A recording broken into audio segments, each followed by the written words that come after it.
Hello and welcome to Maevyn's Athenaeum, where you'll find magic hidden in plain sight.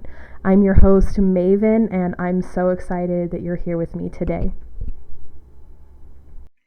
I love this book, but I'm mad that I can't remember the names, especially since I usually remember things better when I hear them. That's okay. So many people, but I remember the stories. I'm just like, I'm prepared to look it up so that me and you and our listeners can understand them better. Yeah, so I don't have to resort to bicyclists. But also, I think it's totally fine for us to mispronounce them. Oh no, somebody will send us an email or message me on my Instagram @thehappiestpumpkin to tell me how to pronounce these words. Interaction? Don't love that? Outrageous. No, we definitely do. So speaking of that, there's a poll for the next book up on Patreon and Instagram already. I basically put the 2 books I'm either on the verge of finishing or in the middle of, and then 1 new book. Lovely. And then if I know you're following me on Twitter, but anybody who might be listening, if you haven't gone and checked out my Twitter, I tweet while I'm reading. And definitely my favorite part of the book has been recorded in history on Twitter. Please go check out The Happiest Pumpkin on Patreon.com. Go for her next book, a marshmallow power you have. Show some love. And I showed you the artwork. I spent like an hour this morning cutting out the amphora that I drew and refilling it in where the hands were. So that's the sticker for this month. And then I made a bookmark with, I think it's either the last line or one of the last lines in the book. That really powerful quote. I'll mention it. Hi everybody, I forgot to put in our script the trigger warnings for the book. I do want to remind everybody that 1,000 Ships by Natalie Haynes is the book that we're discussing this month, and it is a book about war. War is not pretty, and if any of the things involved in war or that I'm about to say are upsetting to you, this podcast episode might not be for you, and the book might not be for you. But that's okay. So the trigger warnings are as follows: sexual assault, rape, death of husbands, fathers, women and children, and suicide. There is also slavery and some talk about brutality against slaves. Did you have any announcements with your art? Last time we told everybody where to follow you, and you could do that again if you want. And We can do that again. Follow me if you want to. No. I think it was kind of confusing when I listened to it because I spoke so quickly, but I've taken my website down to eventually make stickers, but I'm lazy, so Gotcha. It's gonna be a while. Are you ready for my attempt at a summary? You did one last time. I'm gonna try this one. I believe in you. You are a powerful person, and this is right up your alley. You got it. So I feel like a full summary is almost impossible because of the amount of perspectives, which was a necessity, but the narrative is 43 separate perspectives, which I did go and count by hand because I forgot Google existed, but they kind of melt into each other with like appropriate breaks. I really liked reading it, and it was hard to stop when I needed to. I think most were internal monologues or prayers to gods or letters, so there was a little bit of hidden mystery but also intimate detail that you would only get from like that person's perspective. The story moves through the Trojan War and the end of the Odyssey, so it's about a 20-year period rotating between the, quote, present for the Trojans and Greeks, and then the recent past for them. Penelope served as a consistent Greek viewpoint, writing to Odysseus about how the bard's singing in her halls and she's getting fed up with his shit, and how long can one woman wait? Your son's grown up, you're an asshole. The Trojan women perspective sort of goes through all the different women that are left behind after the fall of Troy. It kind of centers more on the royal family and those close to them, like Hector's wife, who's like their sister-in-law. And then there's the goddesses, the titans, embodied spirits, nymphs, and townswomen. I really think that this is the best way to absorb the Trojan War, because I knew the base knowledge of the Trojan War, that it was like, so when I was in high school, we learned it was probably true, but we hadn't found evidence yet. Recently, there was evidence that a city did exist on the Trojan archipelago, and it could be Troy, but also, like, any city could be next to the water. So, I don't know, it was a really nice perspective to be like, oh, yeah, there are people after the war.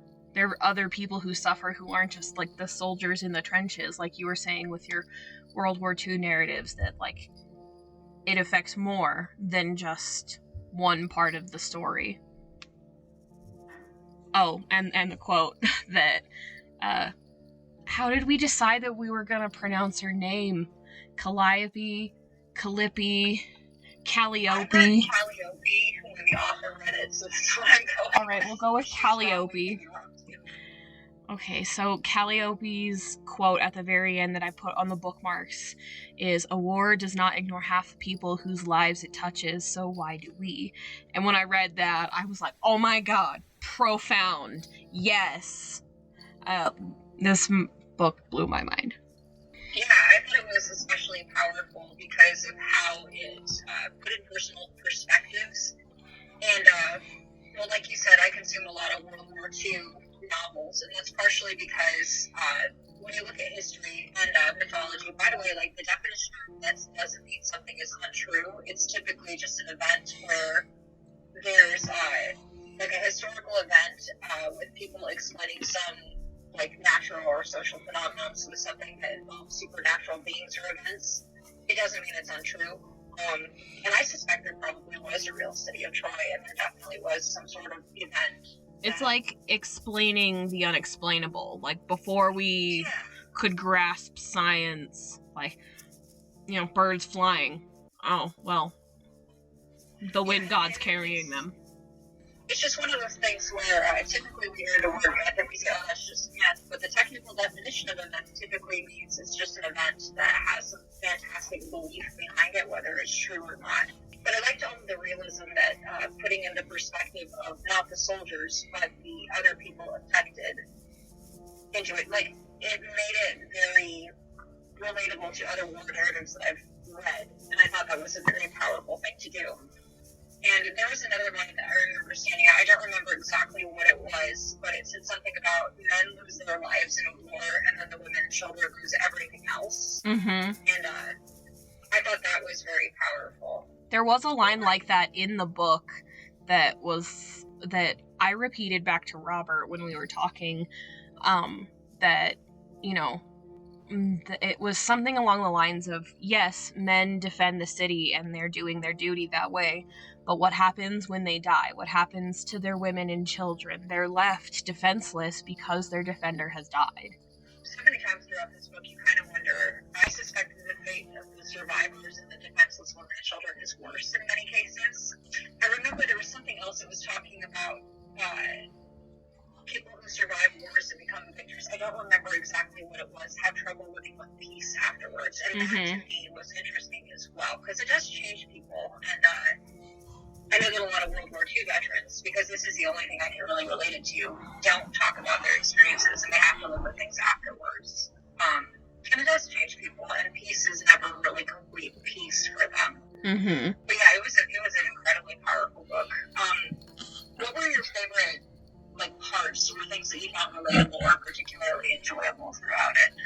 So, like I said, I was doing my first bout of tweeting while I was reading, and I remember tweeting about how relatable Athena was.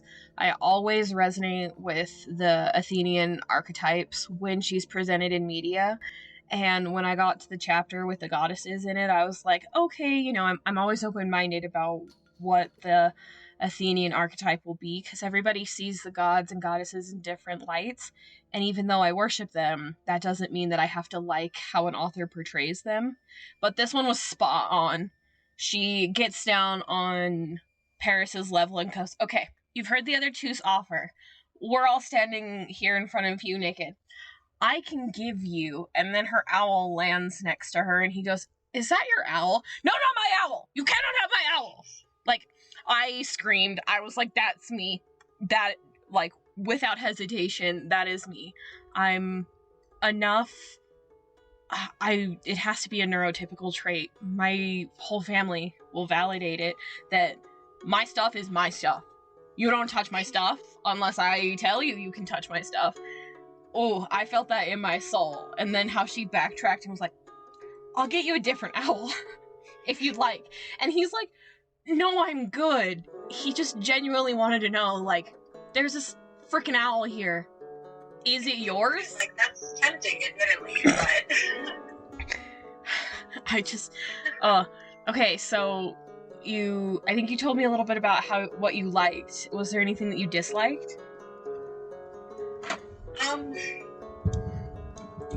Honestly, I enjoyed the entire book. For me, it was interesting. I'm not well versed in Greek mythology, although I do remember in high school in particular, my family used the Greek courses, which are fantastic, by the way. So most of these myths I've heard in some form or another. It was hard, like, recognizing some of the names of the myths and going, oh no, I know what's going to happen.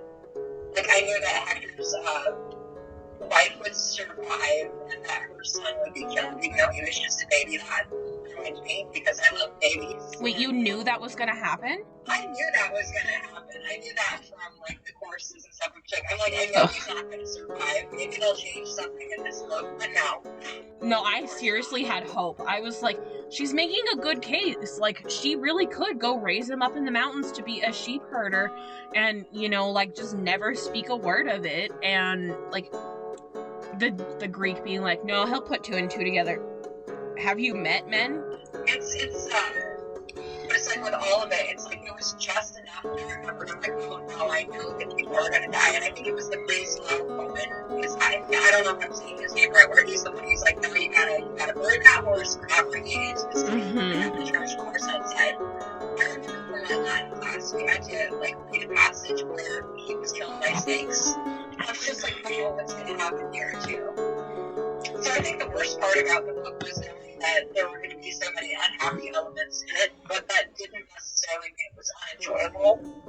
I enjoyed that all of the characters from, like, typical myths were made very human. And I think that's something with, like, the Greek deities that is kind of real, like, I don't know if I should say realistic, but relatable anyway, because they have all of the pettiness, and probably a little bit more because they're all powerful beings who can actually make things happen. Right, it follows kind of the evangelical ideal of, like, made in their image, that if we are fallible, so are they. Exactly, and I thoroughly enjoy it. I especially enjoy all of those weird spats between, like, all of the Greek deities and stuff, and it made me think, if you don't read more of this on books, you really should. I think you would enjoy it. I don't think you would like how it was portrayed, but... was there anything else that you loved about the book, where you were like, okay, this might have been, I don't know, a 3, but these made it worth it? In my opinion, the book was definitely harder than a 3, but I especially enjoyed Penelope's letters to her husband Odysseus, just because they were so cleverly written, and they were humorous to me. I enjoyed how the book was written. So there's the muse will sometimes interject and have her own chapters where she's communicating with the poet who is supposedly writing this down. But I really loved that it was told from so many different perspectives and in such a clever way. But the best part was, in my opinion, just when Penelope was yelling at Odysseus for not coming home and for going on all these adventures and putting himself in danger and not just coming straight home like he ought to have. I mean, I agree. I don't know if those were the chapters I was recommending to you, but I know when I was reading Penelope's chapters, I was like, yeah, you're right. Right, it was funny and ironic too. She's very, very... And the voice that the author chose to write this was very funny. Yeah, I think the author did a good job with representing the women as she did. Oh, absolutely. And also on that note, as you guys know, if you listened to the last episode, I typically will default to Audible because I'm busy and I don't actually read, but the Audible version of this book is actually read by the author herself. I think it's a real treasure, so... And I appreciate you letting me borrow your Audible so that I could hear how she read my favorite scene. That's truly all I wanted to hear. It was perfect too, like it was exactly how it went in my head. My life is complete. She read it the way I would've, which was what happened. Like, it's all canon. Everything's right with the world. Yes. I want to move to questions, and I want to do this. Robert finally explained to me how 20 questions work, because I've lived under a rock my whole life, and I don't know how normal things work. From what I understand, 20 questions is where I ask you a question, you answer, and then I also answer, and then you ask the next question, and it repeats like that until we're done with the questions. Is that right? I've also lived under a rock, so we're going to trust Robert. He seems to have a head on his shoulders. All right, Robert, you're the authority figure here. You better listen to this podcast. You get to go first. Oh, okay. So, I think this was a question from a fan, but do you have to know a lot about the Trojan War to read this book? What do you think? I would say no, just because I liked basically relearning about the Trojan War. Not that my history teachers failed, but they weren't the best because we had a crunched curriculum, and we just glazed over the topics, you know? I'll learn more about it in college if that's something I wanted to learn. But this was more in depth. Like, I had never really considered what would happen to the survivors of the war. Yeah, and I thought it was interesting because, no, you certainly don't have to know a lot about it. If you're like me and you know enough about the legend, but you're just like, oh no, everybody's going to die, you kind of know what to expect. But I think it's enjoyable enough to just simply have that very personal, in-depth look at it. Like, you don't have to know anything about the Trojan War if you have no interest in, like, Greek mythology or anything. It's just a book you'll enjoy a great deal. But I think just having that added element where it's told from, like, an intimate perspective of somebody experiencing it, it makes it feel very much like reality. And it's told in a way that, well, like I said earlier, it very much reminded me of, like, the accounts from World War II that I read a lot. I think it's very, very well done. And I think that just adds such a, I don't want to say a relatable element, but it humanizes it in a way it makes it more real, as opposed to reading, like, a myth or some dry facts of history. But Right. So often, like, we forget history is a story of individual people as well. Mm-hmm. What did you think of Calliope's chapters? Calliope? I don't know. I am gonna say it different every time just because. But so Calliope's chapters, a lot of people on the author Q&A said that they were useless and they could have gone without it. I think that most people who tend to leave those comments, I would probably have some strong words for. I personally thought they were very funny, and I loved the interjections. It made me think a little bit of, like, if you watch a TV series, there's always, like, a little bit of comic relief. If you watch, like, Avatar: The Last Airbender, it kind of makes me think of the Cabbage Man. Mm-hmm. It's kind of a little bit of, like, a comic relief in a way, but I also thoroughly enjoy that you have this muse who is interacting with this poet who's going, I can't write this, it's too sad. And it's like, well, yeah, that's kind of how real life works, or is sad. Yeah. It's funny on the one hand and a brief respite, but at the same time it's also like, yeah, this is like all of the stories of, like, individual people. They're not just numbers, they go through this. That's what I liked about it as well, is that just how sassy she was, because I read the author Q&A before I read the book to kind of, like, I don't know, mull over those questions while I read, because I end up creating a lot of questions, and I was prepared to hate those chapters, but every time I got to them, I was like, oh, yeah, what's he doing now? What is he doing now that is so annoying? And it was something. So, like, you know, but like you said, he was like, oh, it's too sad, tragedy, boo-hoo. And she was like, I am the muse of epic poems. That is combined tragedy. Like, rub your brain cells together. I'm sorry you don't understand what epic poetry means. It was perfect. Loved it. Yes, and I enjoyed too. And she's like, well, he says sing muse. It's like, hasn't he ever heard of the word please? So, like, he thinks I'm just his muse. I thought that was hilarious because I know that as people who are artists and creators, like, they'll kind of start with art blocks sometimes. Part of me is like wondering if my muse is off there in the distance is going, you know, I've got other people I talk to. You're not the only one. You haven't said please or given me anything in a while, so why should I talk to you? It just made me chuckle because I'm like, yeah, I know how he feels, but if there's a hypothetical muse out there, and it's just like, you know, I've got other things to do. So I thought it was an interesting way to write and an interesting narrative device, but also funny and kind of profound at times too. I think adding that extra, I don't want to say a break in the fourth wall exactly, but just that extra, I don't know, perspective made it more powerful in a way. I agree. So I remember that we had texted about this briefly and wondered which poet do you think was trying to write this epic poem? I actually looked it up, so I know which one she was meaning it to be. That's cheating. I know it is. I don't care.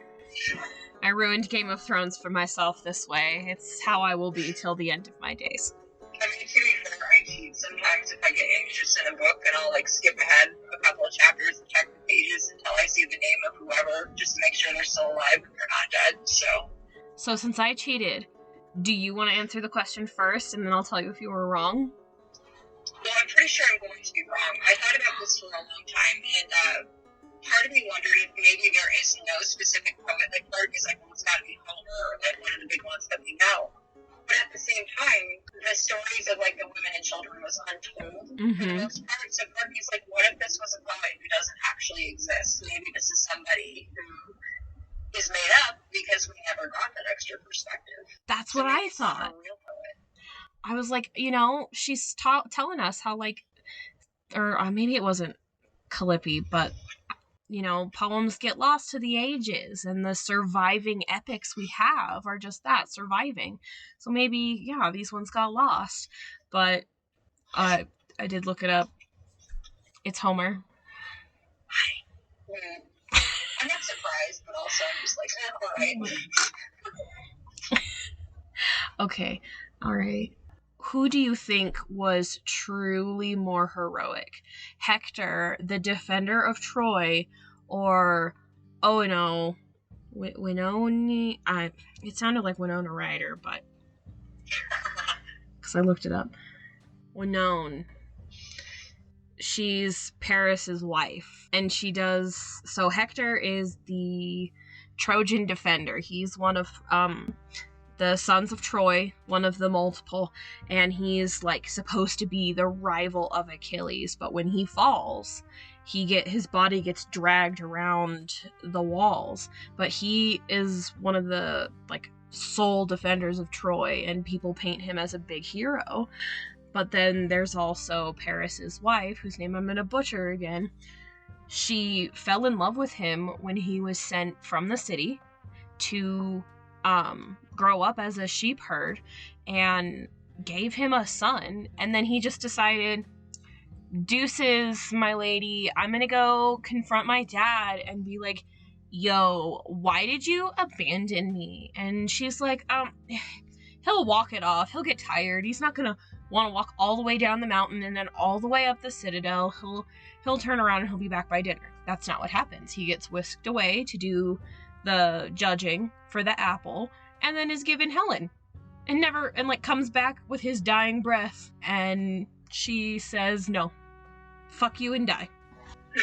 Well, so I think that typically when I've heard stories of this in the past, like Hector is always painted as the hero. Mm-hmm. He's not really mentioned too much in the story, so I think it's hard to picture him that way.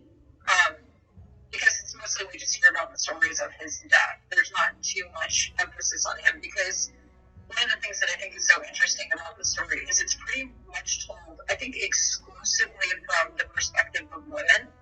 Mm-hmm.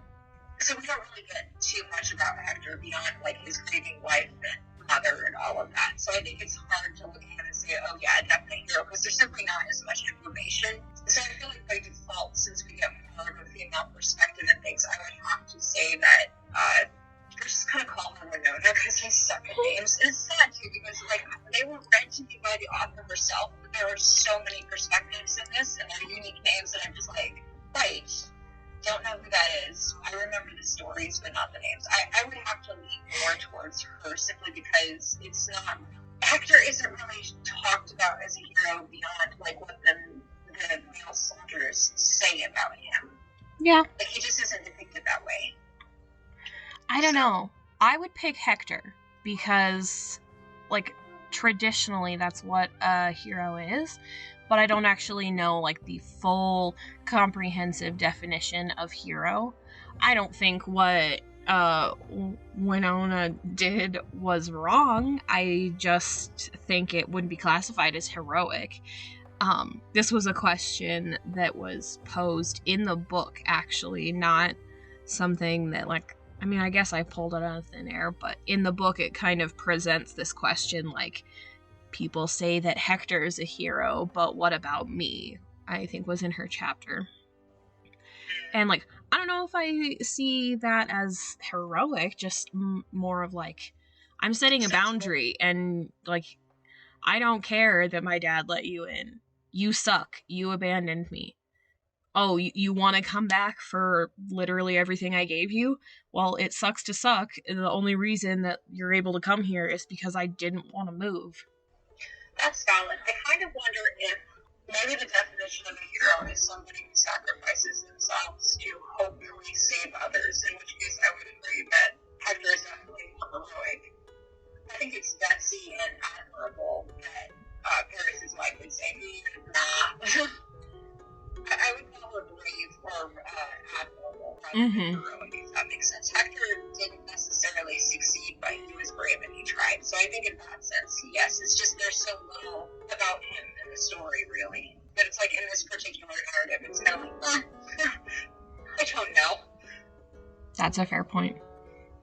I know that in the last book that we read together, we had a character who was a child, and one thing that I was thinking about, because it was emphasized as well that it's a woman and children, like it's primarily centered around women. Mm-hmm. What would you have thought about if we got a perspective from a child who was perhaps undergoing all of this? Like, I don't know which one it would be. Like, I think we did.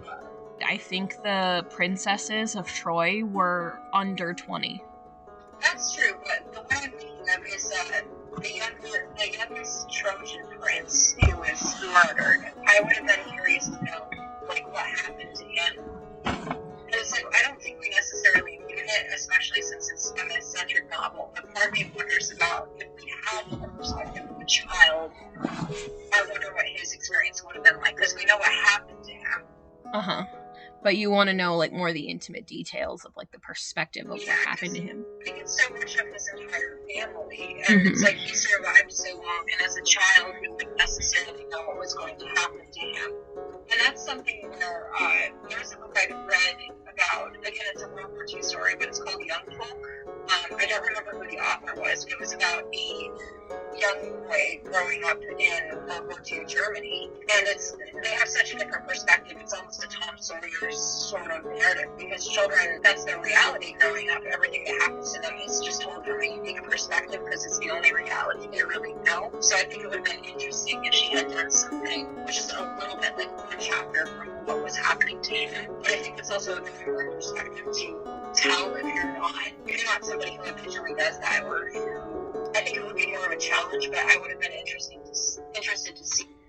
I don't know. I feel like the Trojan princesses kind of showed enough of that. Like, Polyxena and Cassandra watched their father die. Cassandra was raped. I mean, Cassandra has to deal with a bunch her whole life after the whole Apollo thing. But, like, the daughters, they suffer. I mean, she's sacrificed. Iphigenia, the princess from the Greek island, whose dad was like, yeah, come marry Achilles. We'll set you up, right? And she was only 14. Wow. Yeah, I wasn't even thinking about the She age. I wonder was, if I missed that somehow. like, I vaguely remember hearing part of the myth where, like, she was demanded as a sacrifice. Uh-huh. Oh, hold on, it's like, yep, that's what it is. Okay, I knew this was coming too. It's such a good book, but there is so much of it where it's like, I almost feel like it's better if you don't know what's going to happen, but I don't know. I don't know if it's better knowing that everybody's going to probably meet some terrible end. Oh, speaking of that, what did you think of Hector's widow's fate? Hecabe's, yeah. Hecabe's daughter. Oh, Hector's wife. Androman. Starts with A. Yeah, I know who you're talking about.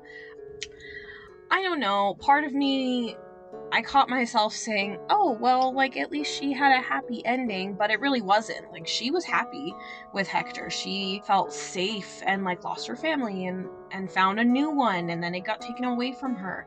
And even though, like, she had a son and was treated better, she still went through a shitty traumatic experience. So, like, I don't know, on one hand I was like, oh, like, you didn't die, but also you're a slave. Right.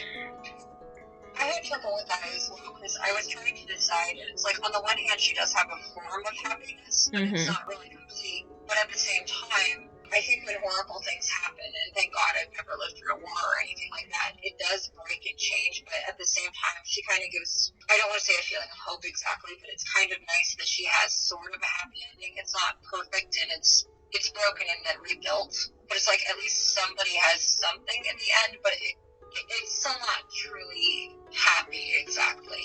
Right. It's a settled sort of acceptance. Yeah, or like healed but scarred, maybe, is another good way to put it. It's like, I wasn't disappointed necessarily with her ending. I think it was true to reality in a way. It was kind of nice that at least one person survives. Yeah. Did this change your historical viewpoint? I would say no, because part of my interest in history is just individual stories and experiences, which is part of why I enjoy World War II stuff so much, because that's so close enough to our, it was like 80 years ago, but there's still people alive who remember the aftermath of that, or who are very, very old now and maybe fought in the war or lived through it, or there are people who had relatives who survived it. Right, my great-grandpa died just a couple years ago, and he was a World War II flying ace. Right. There are enough people that you can still talk about, that it's relative, and like, you still know people who lived through something like that. So as far as my historical viewpoint in general, no, because I believe that history, like, we look at it very broadly as facts and dates, but it is the story of individual people, and there are so many stories that will never be told. But I thought it was fascinating and kind of wonderful that somebody chose to do that with a myth that is so far in the past. And I think it's very powerful, because it does make you stop and think about how events impact individuals. And I think when we're looking at history or in the modern day, we see blips of things on the news, and it's like, for us, if we're far away from whatever the event is, it's just something where we think, oh, that's so sad, those poor people, and then we move on with our lives. But there are so many things that are, like, literally life-altering and crazy. Right. It does make you think about the bigger picture a bit more. For me, it did change it, because like I said, my history classes didn't go in depth, and I really did just think of it as like this thing that happened in time that didn't really matter. And I guess it doesn't to me, because I haven't had to experience anything from it. But after reading this, it did make me pause and remember that, like you were saying, people lived and died through if not the fall of Troy, at least an experience similar enough that enough people wrote about it and it scarred an entire population. So it changed my viewpoint a little bit. I used to think of it, I don't know, with sort of reverence and a gloating ego from the Greek standpoint, because I've always leaned towards Greek. And, you know, part of me was like, well, I mean, like, that's what the Greeks do, is they sail and pillage and they conquer things. And, like, Helen had her dad made a pact with all the people in Greece, all the kings of Greece, to be like, whoever marries Helen, you have to make sure that she stays with him. And she knew that. And all of these men went to go rescue her. And I used to think, you know, that's what the Greeks do. But now it was more like, okay, did they have to, though? Like, sure, oath-bound, great. Achilles dragging Hector's body, poor sportsmanship. The way that they treated their prisoners, tragic, and I hate it. And I would like to unassociate myself with the Greeks if I wasn't worshipping the Pantheon actively.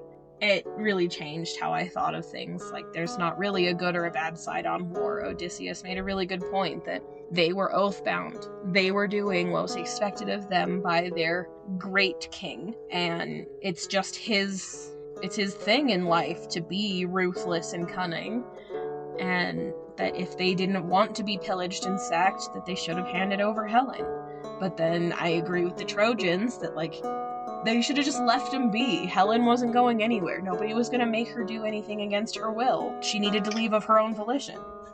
Right. And to me, again, because I'm obsessed with World War II, like, one of the biggest excuses that a lot of the Germans used, and it's like, I think that as many of the German people were trapped under a bad system, just from literature I've read, like, people growing up in it, a lot of them didn't want the war, that was just the reality, and ordinary people are capable of horrible things, or they get swept up in it, or they live under it.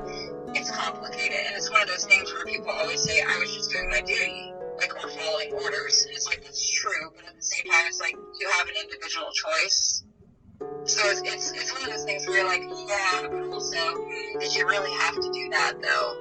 It's like, it's complicated, and I think this book illustrates that very, very nicely. Right. And that's how it changed my viewpoint. Because I used to be hard and fast, like, the Greeks were in the right. Like, sucks to suck, Troy. Loser loses. But also, like, you know, it's not just one person versus one person in a, like, arm wrestle. It's people versus people, and it's luck and sustainability and who has the upper hand on the Monday it rains. It's a complicated thing that I definitely appreciated having my mind opened up to, and not having that single-minded viewpoint that there was a victor and a loser, that there was lots of winners and lots of losers. I think history and myths that are probably at least rooted in historical fact is nothing greater, whatever the case may be. They're often kind of shown as black and white. We forget how many nuances and shades of gray there are in them. It's always so much more complicated. And I think it's something to bear in mind just in everyday life. Just because it's easy to look at something and say, okay, it's this or it's that. But it's like, it's more complicated than that. People are always more complicated than that. But yeah, it's very, very well written and well told, and I think it was a very creative and a really brilliant thing to do with a myth. Historical fiction is hard to pull off, and I think that myths, because they may or may not be true, kind of fall in a gray area, because I'm convinced that there is historical basis around this. I don't know what it is, but, you know, myths come from somewhere. But I think it was very, very clever to do that with a story that's so far in the past that we can't necessarily look at it and pick it apart. Mm-hmm. But it's still rooted enough in reality that it resonates well, if that makes sense. Yeah. Oh, so I think his name was Cohen, the priest. Mm-hmm. And like I said, I heard about him in class. I think it was interesting that he was written about in a way that made him sound disgusting and ugly, but he was also right. Mm-hmm. And I don't know, I think it said something about like he had like waved his crazy fist in the air or something. He was right, and he had common sense, so I thought it was interesting that they chose to present him in a way that was kind of distasteful or ugly, and like he didn't know what he was talking about when he did. What did you think of the portrayal of him? Like, it's very brief, but I thought that was interesting. I don't know. The perspective it was coming from kind of sounded more like the author was trying to portray that specific person held disgust for the priest, that they were unworthy of their station and unworthy of being listened to. Kind of like how they treat Cassandra. Like, don't listen to her, just crazy Cassandra, spouting nonsense. That's kind of how I felt. Like, they were brushing him off and kind of doing that careless, word vomiting, just saying whatever comes to mind. Like, that ugly old geezer. Like, is he actually ugly? Is he a geezer? It's kind of like, it makes me think of when people are thinking about the crazy people who stand in the corners and say, like, the end is near. It's kind of that same vibe she's holding towards him. Yeah. Just kind of like, ugh. Anything to avert your eyes. Anything to justify not paying attention to them. So, like, being displeasing to the eye sounds like a really good excuse to ignore somebody. I had one other question for you, too. So, typically, because burnt offerings are offered to the gods, when they said, we'll just light the horse on fire, and then everyone else is like, we'll bring it and we'll use it as an offering. It's like, how would lighting it on fire not be an offering? Like, does that have to happen in a specific location? Because part of me is like, why didn't they take it to a temple and immediately light it on fire? I think that's what they were trying to do. Because there's a couple different ancient rituals for, like, giving offerings to the god. You can adorn the statues with oil and fine cloths, like Cassandra mentions in some of her chapters, how, like, it's totally fine to sleep with Apollo's sacred cloth because it wasn't finished being embroidered yet. It wasn't for him yet. So, like, they could have been like, we're just gonna put it here in this space where it fits while we embroider a cloth for it to dedicate it to the gods. Or, like, it's not the moon or sun time for burning an offering to the god we want to thank. Oh my gosh, you know what that just made me think of? Do you remember when they're trying to think of an excuse for why they can't have a human sacrifice, and they're just like, the stars are not in position? That's what it makes me think of. I honestly think they were just really tired from battling, and everybody came out to be like, where'd they all go? And instead of just going back inside and being like, great, let's sleep now, they, made that choice to bring the horse in, and they were like, okay, great, they're gone, we have the thing now, good night, everybody, bye. That's fair. Were you asking just me about the ritual things for the horse? Do you have an opinion on the ritual workings of the horse? I don't, but I totally would have lit that on fire just because I'm paranoid. But also, to me, it seems like, well, that seems to be how a lot of things are offered in general, so why not just light it on fire? Like, that's more than what I'm curious about. That's kind of how I would have done it. I'd have burnt it. I'd have been like, burnt offering, great. They're leaving this horse. It's like, awesome, it's made of wood right here. Why are we going to move this? Right, I wouldn't have even brought it into the city. I'd have just been like, great, cool, we'll go get it tomorrow or something. And, like, if it at least observed it, but Athena was busy helping Odysseus be wise and cunning. She couldn't help anybody else be wise and cunning. Yeah, clearly she was elsewhere, because that bothers me to know that, yeah, a giant wooden horse, that's not suspicious at all. I mean, it makes sense to us now, because we're in the, future, present.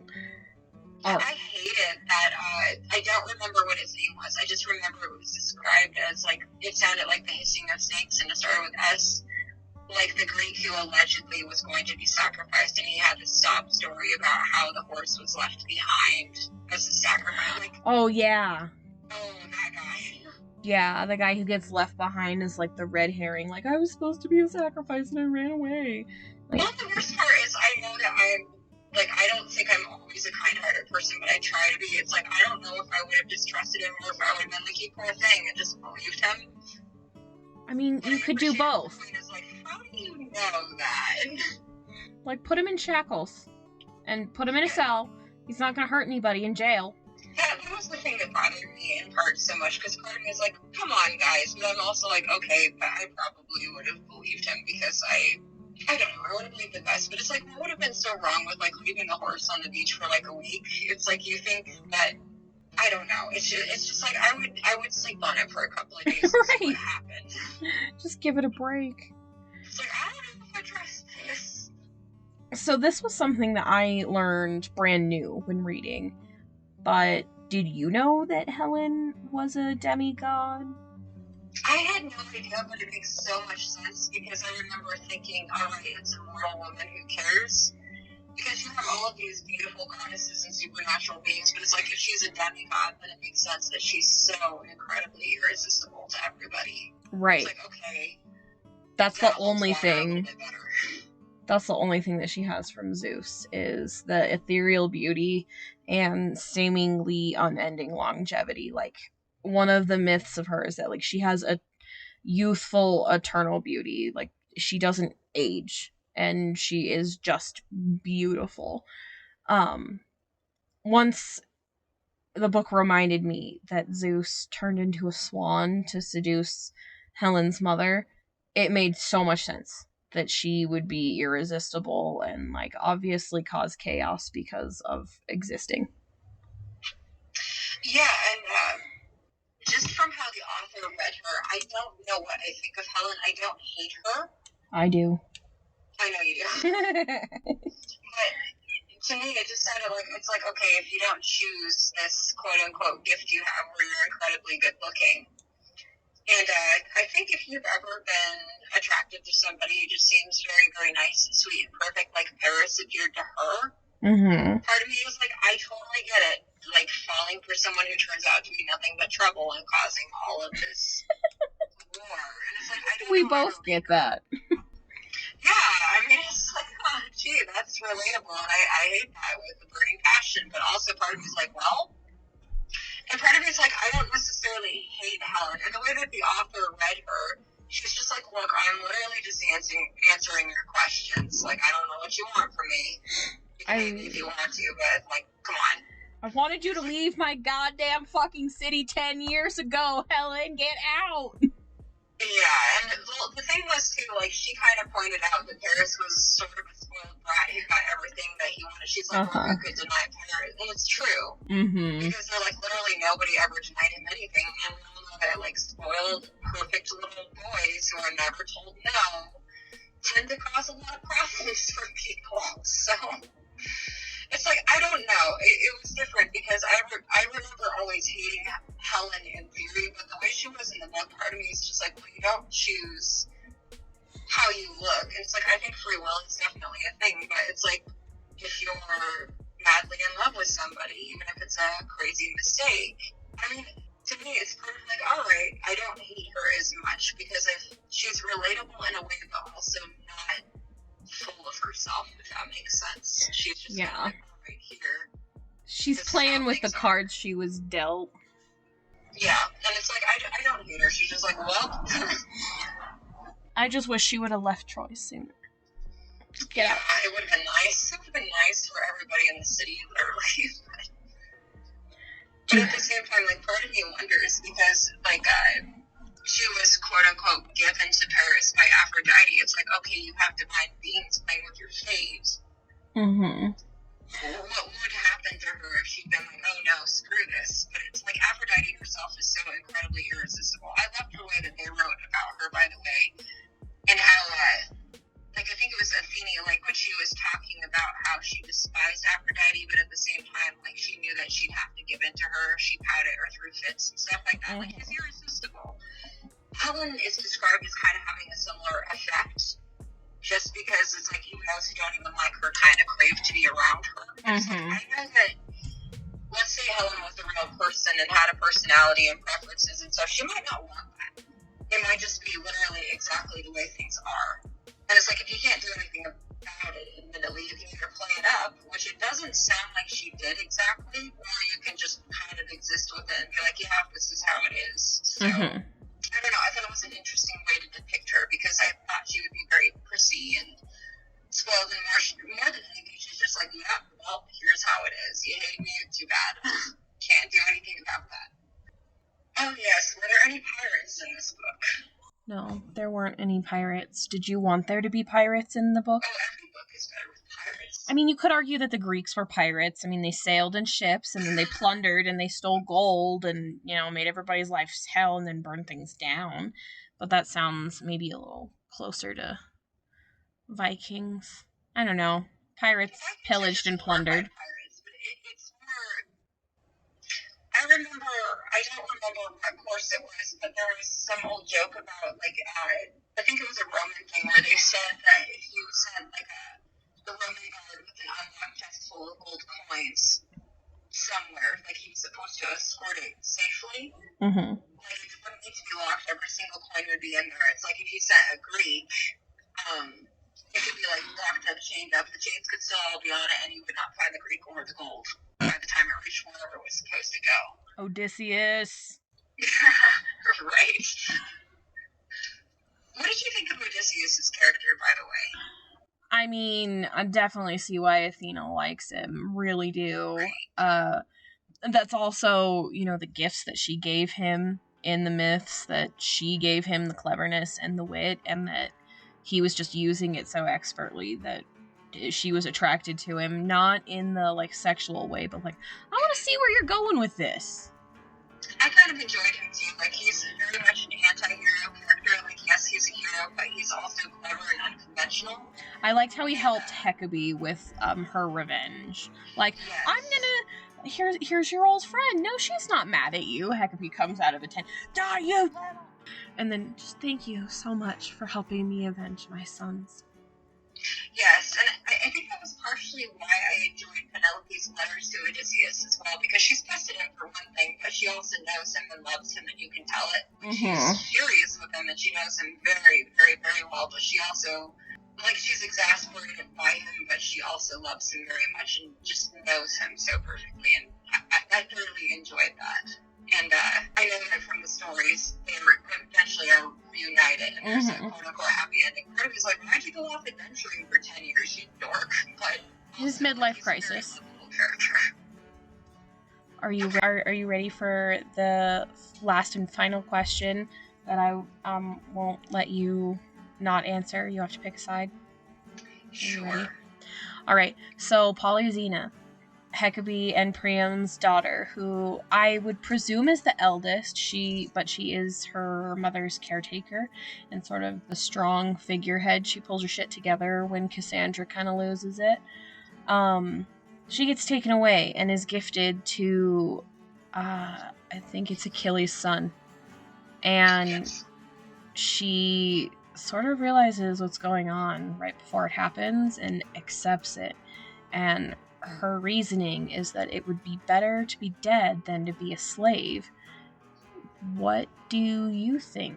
Would you choose death or slavery? I think the American in me screams, death before slavery. And I think that's true, but it's like you never really know until you're in that position. But, like, looking at what your future would look like as a slave, I think about Hector's widow, and things ended kind of more or less happily for her in a way. It's like, I think that broken kind of happiness, she was very, very lucky, but in general, with the fate awaiting you, if you're a slave woman, I personally would rather die than endure that. And it's like, unless you got extremely lucky somehow and somebody actually ended up, quote-unquote, caring about you in some capacity, which I think is possible, but it's not very likely, I think you're probably better off dead than going through all of that. I don't know. It's always easy to look at it and say, I would rather die than have X, Y, and Z happen to me, but you never know about it until you're in that position. And I think just from surviving trauma that's different, I'm very glad to be alive and to still have. I think as long as you're alive, you can affect things in a positive way, but at the same time, most people living in our country and our era don't know what it's like to be slaves, if that makes sense. Like, we don't have a full understanding. We know what it's like to be more or less helpless in a situation. So part of me says as long as you're alive, you have a chance to change things, but our society isn't structured like that. And the other part of me says, death before slavery. But it's like, I don't know. It just depends. I would lean more towards death. But you never know until you're in that situation, if that makes sense. Yes. I personally would not change my mind on this. I would choose death. I don't care how it would happen. I know the general outcome of most female slaves, and it is one of my greatest fears. So I know I it wouldn't change my mind regardless. You're right with the luck part, that Hector's widow got lucky. She gave that man a son, and that grew favor with him, and he learned how to be a good dad and like at least a good like sexual partner to, you know, not abuse her completely. But for a generic female slave, most times you're gonna get the shit beat out of you, some sort of menial labor and sexual favors, and that's just not my life. Yeah, it's just kind of question. It's like, hopefully, like, we're never in a position where we have to choose, but I think it kind of harkens back to that. It's better to die free than, like, live oppressed or whatever. It's like, as long as you have the right to make your own decisions, you know, that's part of being human. Part of being a person is the ability to make your own choices and free will. And it's like, if that's taken away from you, then so is your humanity in a way. Yep. So what were your overall thoughts of the book and a star grading? I loved it. I cried a lot. I was a little bit upset with you. Not really. I knew I would cry. But I would probably give it a 4.5 out of 5, just because I loved it very, very much. I don't really have complaints about it, but I'm super critical, so it takes a lot to bring 5 stars out of me completely. But I think it's well worth reading. It's well worth buying. And if you're willing to purchase an audiobook, it's well worth having the author herself read it to you. It's wonderfully done. It's clever. It's witty. It's imaginative. And it'll touch your heartstrings and make you think about things, like real things, very, very critically. So I enjoyed it very, very much. I loved it. I can't believe I put off reading it for so long, and then I had to wait for patrons and fans to tell me to read it. But I loved it. 6 out of 5. You couldn't pry it from my cold dead fingers. I would read it again if I cared to read things twice. Yeah, it's definitely excellent. And by the way, for anybody listening, see what peer pressure can do. Be sure to vote and make us read more books, especially Sydney, because you guys know it's good. So last time we didn't get into the art, and part of the reason I wanted to do this was to practice making cover art for books. So I want to talk about the original artwork, what Natalie Haynes has, and then what I made. So would you like to describe it, or you want me to? I don't have the books open in front of me right now, but I can tell you that the 2 different covers I looked at, I didn't realize there were 2. I think they're beautiful, but it's definitely more of a graphic design perspective, and one of the things I love about your artwork is there's more personality, and things kind of seem to have a soul. I'm very biased, but I'm definitely, I prefer yours, but the book covers themselves are beautiful, and the graphic designer did a good job, but I will always choose your illustrations. So, like a quick description of the exterior of Natalie Haynes' book, at least the one I have. I couldn't find the credit, but it's a dark blue background and a vase or an amphora with bold lettering and lots of different little animals and vegetation around the frame of the picture that correspond with the goddesses and the lore of the story. And it is the traditional red clay sgraffito color for the amphora. Yeah, and that's also what it looks like on Audible, and I think the other one had some lanterns and ships, but a similar color scheme. The one that I have also has a quote on it from the author of Circe, which is another Greek mythology redone modern telling by Madeline Miller. And I agree with you. It's a simplistic graphic design approach to a cover, which is more popular right now. I think the color scheme is really well thought out. It's complimentary, so it's just yes, well done. It's a pretty book. I loved it. Pretty. That's why Hunter picked it out for me, is because he saw it and was like, that's pretty. Well, I think that anybody who goes into a bookstore knows the feeling of seeing something with your cover and be like, that's going on my shelf. I might not read that for 3 years, but I'm buying it. This is definitely one of those books, but it's one where don't leave it on your shelf for, a couple of years. Pick it up and read it. You're going to enjoy it, and hopefully you'll go back and read it again if you're somebody like me who enjoys reading things multiple times. So the cover that I made, which is just for practice, I really like drawing women, and I always choose a character that I really, really like. And even though I loved Athena, I really liked Calliope, the muse of epic poetry, because, I don't know, I feel like we wouldn't have the story without her. And then I wanted to reuse the amphora, the vase, because that's how most Greeks solidified the basis of most stories, because it was an everyday household object. What do you decorate your stuff with? The things that inspire you. What inspires you? Stories of heroic feats. And I chose the classical depiction of the sack of Troy, the day that Hector died, where Achilles drags him around the walls. And I noticed the 2 book covers had that deep blue and orange, so I reused them. The orange is the color of, like I said, it's called red figure sgraffito. I learned the sgraffito technique in high school. It was really fun. I still have my pottery from it.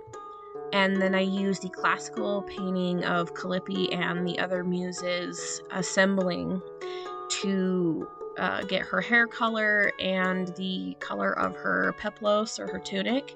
And Trina knows this. I like drawing folding clothes, curling hair. Yes, give me the details and the shadows so that I can properly mess it up. And like I said, I made the amphora, the sticker for this month, and the bookmark is just a little section of that with the quote from the very end of the book about war not ignoring half of the people it touches.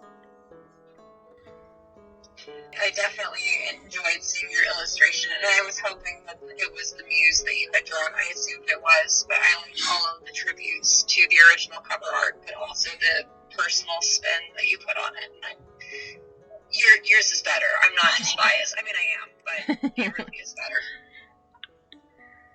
I appreciate that. Is there anything else that you want to say before we try and do a proper goodbye? I don't think so, but again, thank you so much for recommending this to me. You've not let me down yet, so... we still have time. Yeah, there's still time, yes. But yeah, this was a really good read, and it just was something that I enjoyed chewing on mentally. It tugs all your heartstrings, and it was definitely something that I don't know that I would have found on my own. So again, thank you for having me and for bringing this book to my attention. It was well worth buying and listening to. Of course. I love reading with you. Goodbye! Not perfectly in unison, but we got it.